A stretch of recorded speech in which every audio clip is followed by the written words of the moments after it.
ٹھیک ہے یار، اوکے.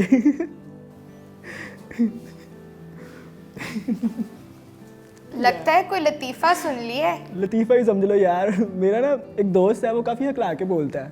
تو تم یعنی اس کا مذاق اڑاتے ہو؟ نہیں یار مذاق کیا، اس کو تو بیماری ہے. میں نے کہا مذاق اڑانا، بس ہنسی آ جاتی ہے تو آ جاتی ہے. یعنی بیماری کا مذاق اڑاتے ہو اس کی؟ نہیں میں بیماری کا مذاق نہیں اڑا رہا، بس اس کی باتیں جس طرح سے بولتا ہے ہکلا کے، اس طرح سے مجھے پھر ہنسی آ جاتی ہے. جیسے اس نے مجھے ابھی فون پہ ہی کہا تھا کہ میں نا تمہیں کل ملنے ضرور آؤں گا، اس طرح سے بولا تو مجھے ہنسی آ گئی. تو میں کیا کر سکتا ہوں؟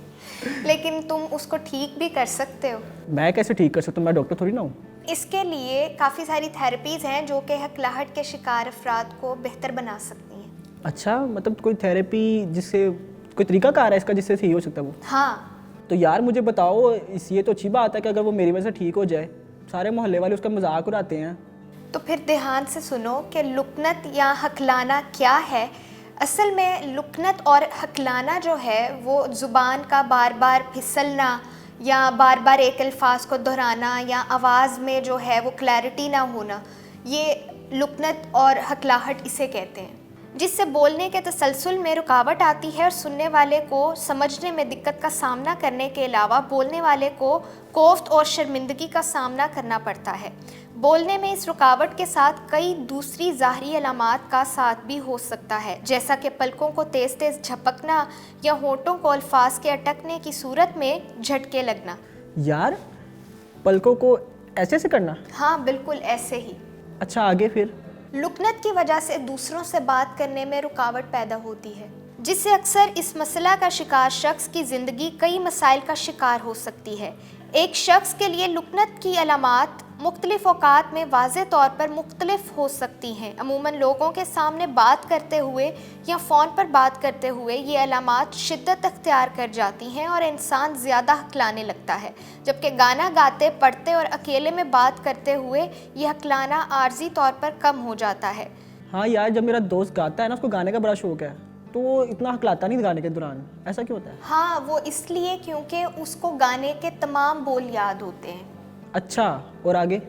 لاکھوں افراد ایسے ہیں جو ہکلاتے ہیں اور یہ مسئلہ ہر عمر کے افراد کو متاثر کرتا ہے. زیادہ تر یہ بچوں میں ہوتا ہے جب ان کی عمر 2 سے 5 سال کے بیچ ہوتی ہے اور وہ بولنے میں مہارت حاصل کر رہے ہوتے ہیں.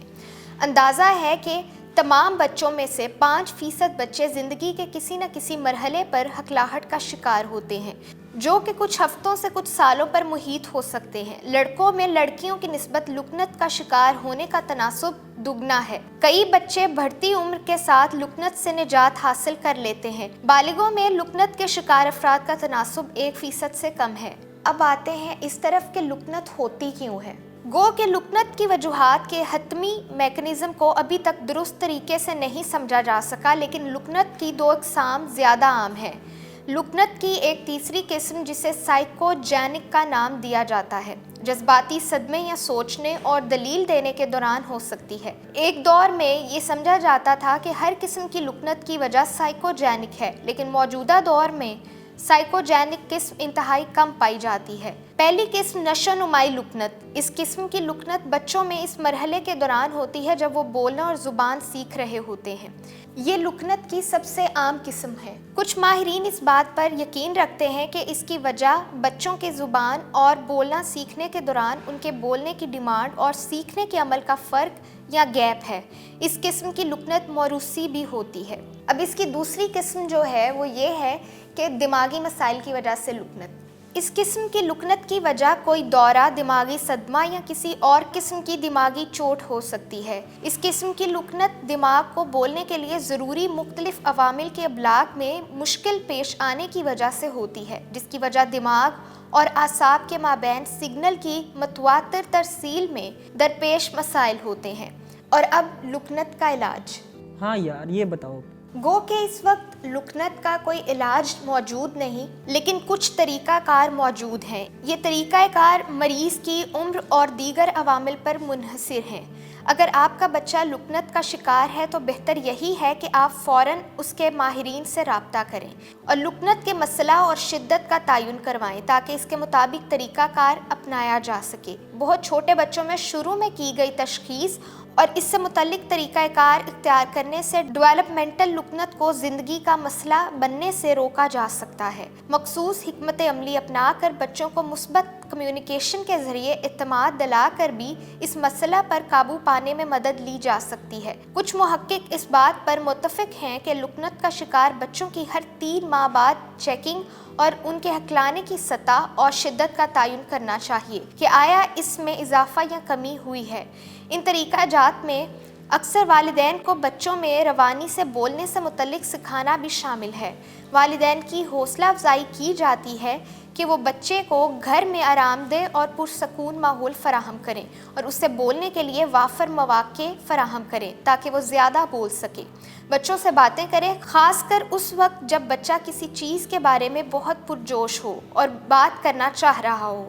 جب بچہ ہکلا رہا ہو تب اس کی جانب منفی رویہ اپنانے سے سختی سے گریز کریں۔ بچے کا مذاق نہ اڑائیں اور نہ ہی اس کی نقل اتاریں۔ جب بچہ روانی سے بولے تو اس کی حوصلہ افزائی کریں۔ بچے کو کسی خاص طریقے سے بولنے پر مجبور کرنے سے احتراز کریں، خاص کر جب آپ دیکھ رہے ہوں کہ اسے ایسا کرنے میں مشکل کا سامنا کرنا پڑ رہا ہے۔ آہستہ سست روی اور آرام سے بات کریں۔ اس طریقہ سے بچے پر تیز بات کرنے کا پریشر نہیں پڑے گا اور وہ کسی دباؤ کے بغیر آسانی سے ہکلائے بغیر بات کر سکے گا۔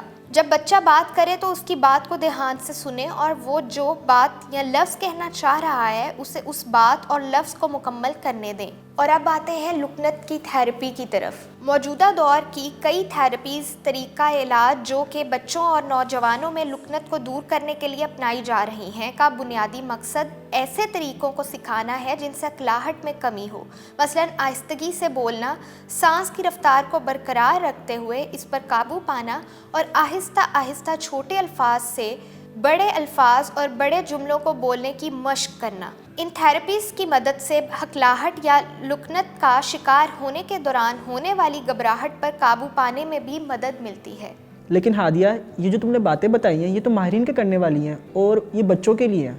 میرا دوست تو میری عمر کا ہے، میں اس کی ہیلپ کیسے کروں؟